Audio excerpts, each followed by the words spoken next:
कि अब इसके अंदर जो एहतियाती तदाबीर हैं जो आपके लिए हैं बतौर पैसेंजर कि आपने क्या करना है। अमूमन तो जो इस तरह का जो फ़्लाइट ऑपरेशन है हमारा जो इंटरनेशनल, ज़्यादातर जो मेरा अपना एक्सपीरियंस है वो तो जनाब सुबह रात 1-2 बजे से शुरू होता है। जो इंटरनेशनल हमने ज़्यादा जो फ़्लाइटें हमारी जहाज हो रही होती हैं, स्केजूल ज़्यादा यही है जितनी भी एयरलाइन है उनका, डे टाइम भी लेकिन ज़्यादा रात में है, सुबह 4-5 बजे तक इस चीज़ें चल रही होती हैं। तो ये जो आवर है इन आवर्स में तो ज़्यादा फ़्लाइट ऑपरेशन डोमेस्टिक का थोड़ा ज़्यादा चल रहा होता है, इंटरनेशनल ज़रा कम ही है।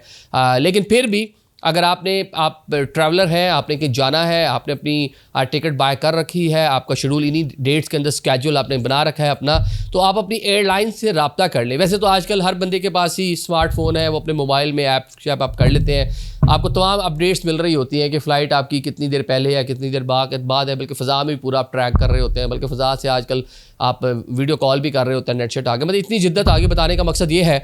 तो आप अपना जो एयरलाइन है उसके साथ कनेक्ट रहें, और अगर कोई भी स्केड्यूल वगैरह कहीं जो है तब्दीली आएगी तो उसमें आपको पता चल जाएगा। बल्कि जो एयरपोर्ट अथॉरिटी है उसने भी जो नोटम भी जारी किया उसके साथ ये भी कहा कि जो पैसेंजर हैं उनसे दरख्वास्त की जाती है क्योंकि मखसूस आवर में जुज़वी तौर पे फ़्लाइट ऑपरेशन जो है उसको रोका जाएगा। तो आप उसके मुताबिक अपना, अगर आपकी फ़्लाइट उन्हीं आवर से ना कहीं डिस्टर्ब हो रही है तो आपको जनाब राब्ते में रहना चाहिए।